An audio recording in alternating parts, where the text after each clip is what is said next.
Добрый день, паважанае спадарства. Гаворыць і паказвае свабода. В эфире перадача «Празкі акцент». З вами я, Юрий Дракахруст, и мои коллеги Сергей Навумчик, Сергей, привитание. Привитание. И Валер Карбалевич. Валер, привитание. Привитание. Тему нашей сегодняшней гутаркі можно вызначить как эпидемия крывадушности. Вчора Александр Лукашенко, сустракаючыся з так званым актывам сталіцы, заявіў пра каранавірус. Магу вас павіншаваць, што мы з гэтай бядой справіліся. Нешта падобнае ён заявіў і некалькі дзён таму таксама, што, маўляў, всё, перамога дасягнутая. В пэўным сэнсе, можа быць, так оно і ёсць, бо сапраўды дзесьці з пачатку чэрвеня, уже прыкладна месяц, зніжаецца колькасць новых захворванняў. В траўні яна была ввогуле 900, зараз ужо 200, 4 разы амаль. Таксама важны такі паказнік, што колькасць новых ачунялых, людей, якія выздаравліваюць, прыходзяць в себе кожны дзень, яна больш, чым колькасць новых інфікаваных. І пік так званых актыўных выпадкаў, ён вот якраз пачатак чэрвеня. Сергей, так можа Лукашенко, в прынцыпе, мае рацыю, ці не? Безумоўна, што Лукашенко не мае рацыю. Па-першае, мы не ведаем і не ведалі яе раней сапраўднай статыстыкі, сапраўднай колькасці захворванняў. Маса даследаванняў, якая паказвае, што нешта, як гаворыцца ў дацкім каралевстве, ненармальна. Вот алгарытм росту пандэміі ў розных краінах, нават вот у тых, якія не вводзілі карантын, такіх краін у Европе можна назваць Швецыю, усё роўна паказвае, што там смяротнасць, напрыклад, была значна большая, у 20 разоў у Швецыі больше, чым у Беларусі. Ясна, што у Беларусі медыцына не ў 20 разоў лепшая, мягка кажучы. Гэта одно. Другое, вось наш калега, супрацоўнік Радыё Свабода, зрабіў такі графік, і там спачатку росту колькасці новых інфікаваных, потым падзення. І вот гэта падзенне ідзе роўнай такой вот, так сказать, лініі. І калі унізе паставіць даты, там, скажем, 1 ліпеня, 10, 20, 1 жніўня, дык вось гэты графік апускаецца вот акурат да 7 жніўня. Вось калі так пойдзе і далей, гэта афіцыйная статыстыка Міністэрства аховы здароўя, дык колькасць новых інфікаваных знізіцца да нуля акурат за 2 дні да прэзідэнцкіх выбараў. Вельмі добры для ўлады паказчык. Я не сумняваюся ў штучнасці такіх лічбаў.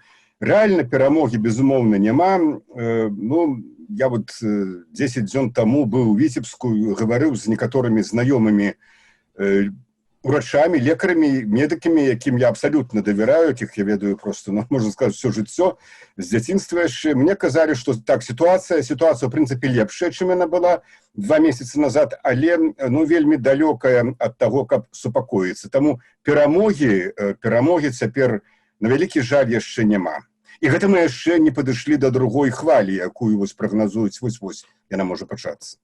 Валер, мы шмат разоў на эту тему размаўлялі з вами в перадачах «Свабоды». Вот на ваш погляд, скажэнні ці фальсіфікацыі, скажем так, яны больш тычацца лічбаў памерлых і інфікаваных. Што тычыцца памерлых, мы памятаем, ведаем гісторыі пра тое, як чамусьці людзей, у якіх дыягназ быў пнеўманія, чамусьці іх хавалі ў цынкавых трунах. Ад пнеўманіі не заражаюцца, ад кое-чаго іншага заражаюцца. І з іншага боку ёсць ад самага пачатку формула Лукашэнкі: у нас толькі ад каранавірусу ніхто не памірае, як бы все ад нейкіх іншых хваробаў. Але так выглядае, што ўсё ж такі колькасць інфікаваных ну яе сказаць больш складана, бо там все ж таки бюрократычная працэдура, чалавек ці інфікаваны ці не інфікаваны, тэст ці пазітыўны ці негатыўны. Тут, магчыма, можна маніпуляваць, скажем, колькасцю тэстаў, можна іх праводзіць больш ці менш, але тое, што, умоўна кажучы, у чалавека, скажем, пазітыўны тэст, а напісаць, што ў него адмоўны тэст, ну, напэўна, это складана. Вот як вы ставіцеся да гэтай праблемы? Безумоўна, працэс маніпуляцыі адбываецца, і асабліва ўлады гэта і не хаваюць. Беларуская медыцына фактычна адмаўляецца выконваць рэкамендацыі Сусветнай арганізацыі аховы здароўя. У рэкамендацыях сказана, што калі у чалавека быў каранавірус, то якія б там другія хваробы ў яго не былі, патрэбна ставіць дыягназ пры смерці каранавірус. А ў беларускіх умовах ўсё гэта адбываецца не так. Вось, і каранавірус ставяць толькі па пэўным паказнікам.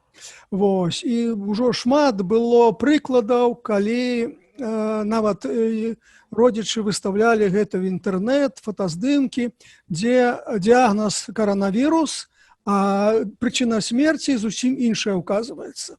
То бок, гэта афіцыйная установка, не ісці ўслед за рэкамендацыямі Сусветнай арганізацыі аховы здароўя, і таму лічба памёрлых у Беларусі такая нізкая, адна з самых нізкіх у свеце, і тут як бы нават няма пытанняў, асабліва ўлады гэта і не хаваюць.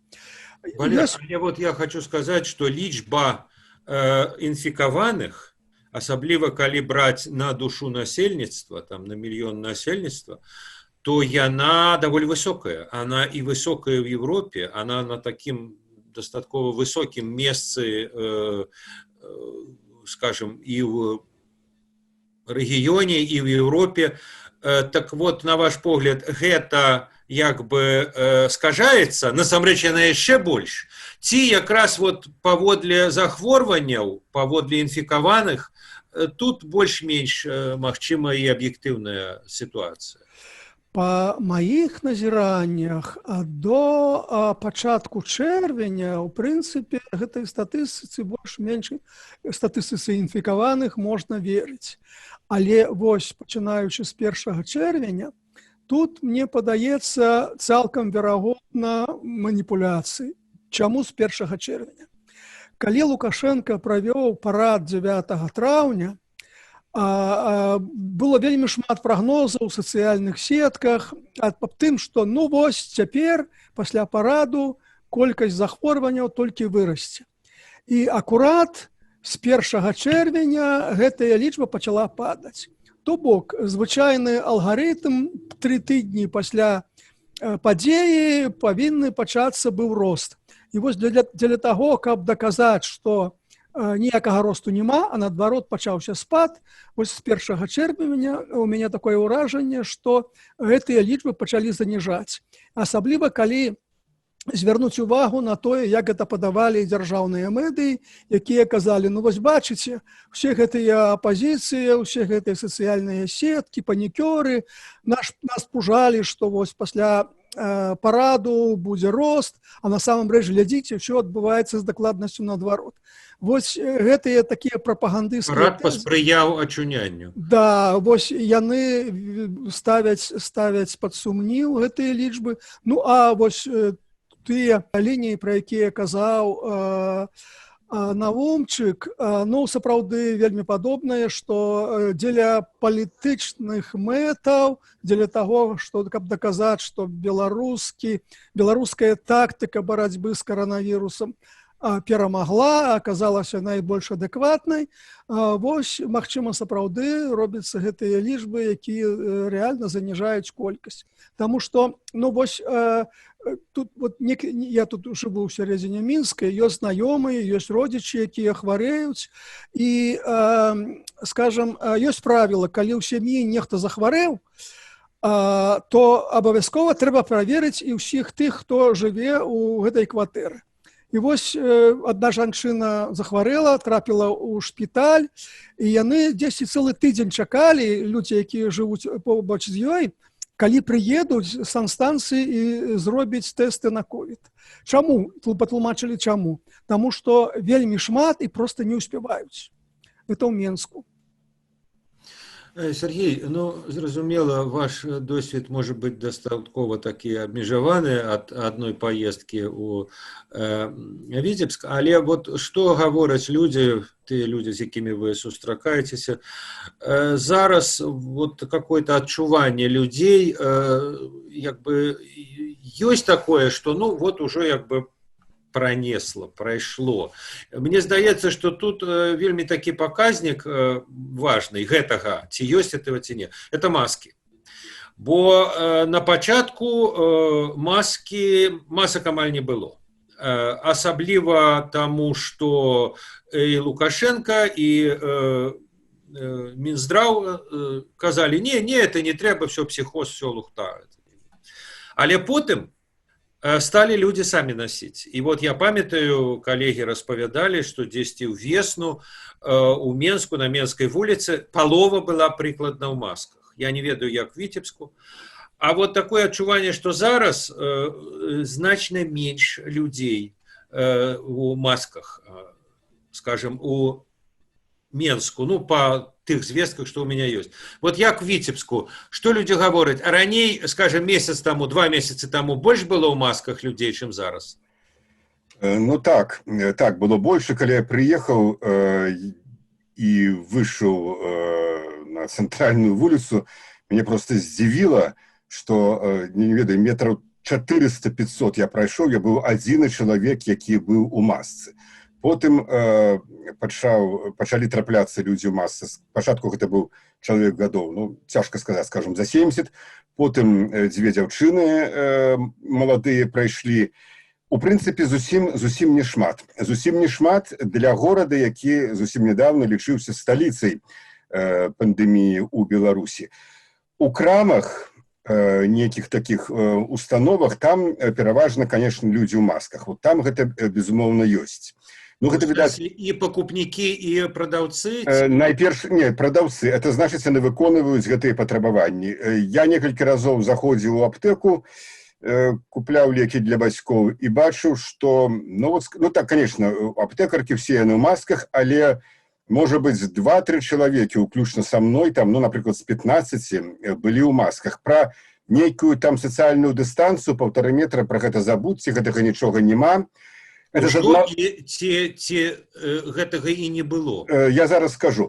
І вось, я зноў жа, абсолютно правильно сказано, не вельмі шырокае у мяне там было кола суразмоўцаў, чыста вот з таму, што знаёмыя мае медыкі параілі просто, ну, не асабліва, так сказаць, высоўвацца кудысьці, чыста вот з таго, што сітуацыя цяжкая з гэтым каранавірусам. Але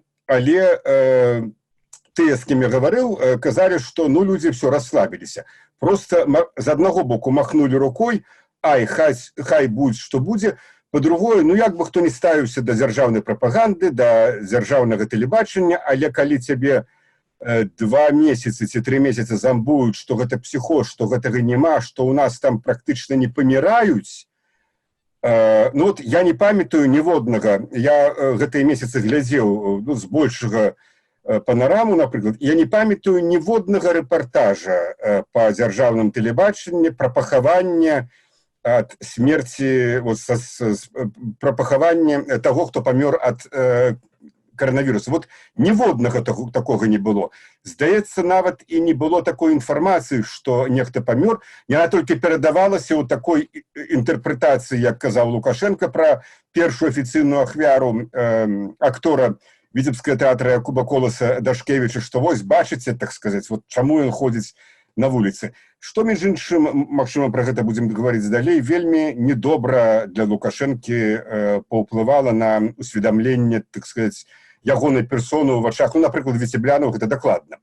Значит, таму такая расслабленая сітуацыя. З другого боку, калі я ехаў здаваць тэст, я з'ездзіў здаваць тэст, між іншым, здаць тэст у Віцебску ты можаш, ну, я не ведаю, як там тым, хто відавочна мае нейкія сімптомы там шпіталізаваны, там, відаць, іншая сістэма. Але вось калі ты хочаш, ты віцеблянін і хочаш здаць тэст, ты гэтага не зробіш. Абсалютна. Ні за грошы, ні так. Каб здаць тэст, ты павінен даказаць, што праз нейкі час ты выязджаеш за межы Беларусі. Напрыклад, у Чэхію там, ці кудысьці яшчэ, прад'явіўшы там білет, авіябілет, значыць, пашпарт і гэтак далей. Вот тады толькі ты можаш здаць тэст, і калі я назваў таксісту месца, куды трэба ехаць, ён запытаўся, на што едзеце? Я кажу, тэст здаваць. Ён мяне падрабязна распытаў, як гэта можна зрабіць, бо ён бы хацеў зрабіць, але не можа зрабіць. Увага, гэта таксіст, які ў дзень кантактуе, я не ведаю, там, з 20, з 30, з 40, з 50. Дарэчы, быў у масцы ці без? Не, ніводнага таксіста я ў масцы не бачыў. Сам-то я быў у масках, але я зноў жа кажу, што вельмі мала людзей у масках. Я не кажу, што ніводнага таксісту ў Віцебску з маскамі няма. Просто я такіх не бачыў. Валер, а як сітуацыя мяняецца, як змянілася апошнім часам у сталіцы? Бо я памятаю, расповеды людзей, да і фота былі, відэо, што дзесьці красавік-травень, ледзь не праз аднаго людзі, в прынцыпе, хадзілі. Пры тым, што Лукашенко зверху, нет, я без маски, все, вируса нема, вы же его не бачите, значит, его нема, там все, сядь на трактор. Но тым не менш, як бы с сакавіка дзесьці да траўня расла колькасць людзей в масках, а потым, дзесьці, напэўна, канец траўня, червень зніжалася. Это так? Так, тут трэба звярнуць увагу, што на самым пачатку, дзесь вось на мяжы, калі памяць мяне не падводзіць, на мяжы сакавіка-красавіка маску увогуле нельга было купіць у аптэцы. Пэўны час быў дэфіцыт масак. Потым сапраўды людзі пачалі надзяваць маскі, гэта было відавочна, і сапраўды дзесьці, я не ведаю, 30% мусіць людзей сапраўды ў сталіцы было ў масках. Зараз іх колькасць значна паменшылася, і тут, думаю, некалькі прычын. Першая, увага да гэтай тэмы рэзка знізілася па ўсіх тэлеканалах, не толькі беларускіх, але і расійскіх, якія глядзяць беларусы. І ўвогуле ў свеце, мне падаецца, да гэтай тэмы менш увагі. Валер, я перапыню. А то, пра што казаў Сергей, а ў крамах прадавачкі у масках дагэтуль? Некаторыя ў масках, у некаторых масках гэта на барадзе, то бок фармальна яна ёсць, но рэальна яе няма. Бо сапраўды цяжка ўвесь дзень, у спякотны дзень быць у гэтай масцы. І увогуле, я думаю, што проста элементарна людзі стаміліся. Людзі стаміліся ад таго, што каб быць увесь час напружані. А тут спякота, тут лета, вось і все расслабіліся. І, магчыма, сапраўды частка людзей сапраўды верыць, што колькасць інфікаваных зменшылася. Я думаю, што яна насамрэч зменшылася. Іншая рэч, што не ў такіх маштабах, як улады паказваюць. А то, што яна зменшылася, пра гэта сведчыць той факт, што шмат якія шпіталі, якія былі перапрафіліраваны на хворых каранавірусам, зараз вяртаюцца да свайго звычайнага профілю. Не ўсе, але некаторыя ў Менску. Таму сапраўды людзі расслабіліся. Валер, вы написали блог про это самое криводушие улады. Бо з аднаго боку, як спачатку гучала, гэтак і гучала, і гучыць, да, это психоз, это все, так сказать, сядь на трактор, там, выпей гарэлкі і все астатняе. А з іншага боку, калі это тычыцца палітыкі, калі это тычыцца, скажем, правядзення тых же выбараў, адкрытасці, празрыстасці, тут улады як бы на блакітным воку, як той казаў, кажу, як? Какая празрыстасць? Вы што? У нас же коронавирус, у нас эпидемия. Распавядите, якія выпадки такого двоистого, скажем так, мягко, ставлення мы зараз назіраем? Так, сапраўды, улады ўвесь час існавання гэтай пандэміі, увесь час зменшалі пагрозу. весь час сказали, что паника, что весь свет з'ехаў з розуму, і толькі ў Беларусі адэкватная палітыка адносна каранавірусу.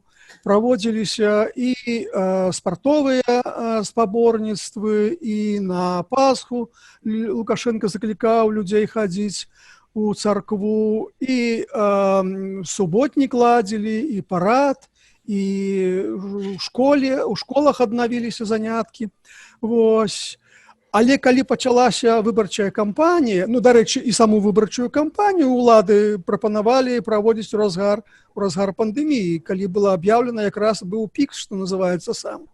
А вось калі пачалася гэтая выбарчая кампанія, то дзяржаўныя медыі ўвесь час абураліся, казалі: глядзіце, якія чэргі стаяць, люди хочуць падпісацца, апазіцыя ладзіць пікеты. Як жа так? У нас жа пандэмія. Гэта ж пагроза здароўю людзей. Ну, а потым улады не дапускалі назіральнікаў на паседжанні выканкама, падчас якіх прызначаліся склад выбарчай камісіі, і тлумачылі гэта менавіта пагрозай пандэміі. Вось. Лідія Ярмошына патлумачыла, што не будзе працаваць у звычайным рэжыме інфармацыйны цэнтр пры ЦВК, што журналістаў не будуць дапускаць, і зноў патлумачыла гэта пандэміяй. Зноў жа замежных назіральнікаў не запрашаюць з самага пачатку выбарчай кампаніі, а толькі, магчыма, на самы канец будуць запрошаны. Зноў жа гэта тлумачыцца вось гэтым каранавірусам. То бок, калі ўладам выгадна, яны апелююць да пандэміі, калі не выгадна, то наадварот. І, калегі, яшчэ ў мяне напрыканцы пытання, вот на ваш погляд, як бы пры той траекторыі хваробы, якая назіраецца, пры той расслабленасці, пра якую вы абодва сказалі, вот у якім стане народныя настроі прыйдуць вот да жніўня? Ці ў тым, што, ну, можа, і меў рацыю Лукашенко, як бы не все ж памёрлі, не десяткі тысяч памёрлі, маўляў, праехалі. Магчыма, такая рэакцыя, а магчыма, ведаеце, вот часам так бывает і падчас хваробы, скажем, і каких-то жыццёвых крызісаў, што когда пік крызісу, то вот такой просто шок. А когда крышечку он проходит, тады як бы пачынаецца адваротная рэакцыя. І магчыма, нават калі сапраўды пандэмія, ну, як бы сыдзе, то Лукашенку прыгадаюць і крыўлянне яго весьчаснае гэтае, і знявагі, пра якія вы, Сергей, сказалі, і просто прямую хлусню. Вот ваш прогноз народная реакция. Я не кажу, что она наўпрост там ператворится, я не ведаю, что люди там с вилами выбегут на улицу, но тым не менш. Вот які будзе градус народных настрояў адносна пандемии у, скажем, 9 жніўня? Сергей. Конечно, ён можа, так сказать, зменшыцца ад таго, што, які, скажем, я бачыў 2 тыдні назад, які сёння, але, я думаю, не істотна. Вот практычна ва ўсіх, з кім я ў Віцебску не гаварыў, ввогуле, вот ва ўсіх маіх сяброў знаёмых, нехта са знаёмых ці знаёмых, прычым это канкрэтныя асобы, памер ад каранавіруса. Вот просто няма такого чалавека, у каго б знаёмы не памер, а ў некаторых памерлі блізкія, просто члены сям'і. Ну, каб гэта забылі за месяц, за 2, я не думаю. І вот што цікава, што людзі не абураюцца тым, што, напрыклад, там скажаюць статыстыку. Не абураюцца тым, што не было спачатку масак. Не абураюцца тым, што пабудавалі там Віцебску ледовыя палацы, а не бальніцы. Дакладней пра гэта гавораць, але вось не гэта на вастрыні. А на вастрыні вось якраз таки тое, што Юры назваў крыўлянне Лукашэнкі. І я думаю, Лукашенко тут зрабіў фатальную памылку, фатальную не ў сэнсе выніку гэтых выбараў, вынікі выбараў не цяжка прадбачыць, а фатальную у сэнсе ягонага, дакладней, стаўлення да яго людзей, стаўлення да народу. Ён мог абсалютна інакш сабе павесці. Ён мог, не вводзячы нават карантын, так сказаць, што мы павінны быць пільнымі і просто звяртацца, тлумачыць, так сказаць, што да, у нас не такая моцная эканоміка, як там у Чэхіі ці у Францыі, але гэта небяспечна, давайце рабіць тое-сё, я вось таксама буду так рабіць. Ён гэтага не зрабіў, ён пачаў крыўляцца, і не уратуюць яго зараз словы, што ён не дурак, не ідыёт, што гэта ён хацеў паніку, панікі не дапусціць. Все людзі цудоўна зразумелі ягоныя сапраўдныя адносіны да людзей. Значыць, калі хавалі знаёмых і людзі не маглі патрапіць в бальніцу, вось ішло гэта крыўлянне, ішло гэта блюзнерства. Вот гэтага, я думаю, яму не даруюць ніколі. Валер, і ваш адказ. Бачыце, сёння у грамадскім парадку дня тэма каранавіруса адышла трохі ў бок на другі план. На першы план выйшла выбарчая кампанія. І калі раптам на вуліцы сустракаюцца два знаёмыя, то яны будуць гаварыць, зразумела, не пра каранавірус, а пра выбары. Але я думаю, што вось адна з прычын той палітызацыі грамадства, той наэлектрызаванасці грамадства, таго масавага незадавальнення ўладамі, той падпісной рэвалюцыі, якую мы назіралі на вуліцах беларускіх гарадоў, гэта ў пэўнай ступені ёсць вынік палітыкі ўлады і стаўлення персанальна Лукашэнкі да пандэміі, да каранавіруса. Тут і ягоныя неадэкватныя заявы, тут і незадаволенне шмат якой часткі людзей, тут незадаволены былі і медычныя работнікі, якія ў разгар апынуліся без сродкаў абароны, а па тэлевізару паказвалі, як у нас усё добра. Гэта абурала людзей. Былі незадаволены настаўнікі, якія былі вымушаны спачатку вучыць дзяцей, якія прыйшлі на урокі, а потым пасля заняткаў дыстанцыйна вучыць тых дзяцей, якія не прыйшлі на заняткі. Гэта двайная праца, а за гэта ніхто нічога не плаціў. Разлаваныя бацькі, якіх паставілі ў гэтую сітуацыю, то бок было вельмі шмат незадаволеных, і ўсё гэта вылілася, на мой погляд, у гэты выбух народнага пратэсту. Так што каранавірус сваю ролю каталізатара гэтых працэсаў адыграў. Вы слухали перадачу «Пражскі акцент». З вами былі Сергей Навумчык, Валер Карбалевич і я, Юрий Дракахруст. Затым, як далей будуць развівацца падзеі ў Беларусі, сачыце на сайце Свабоды, свабода.орг. Да пабачэння, да новых сустрэч.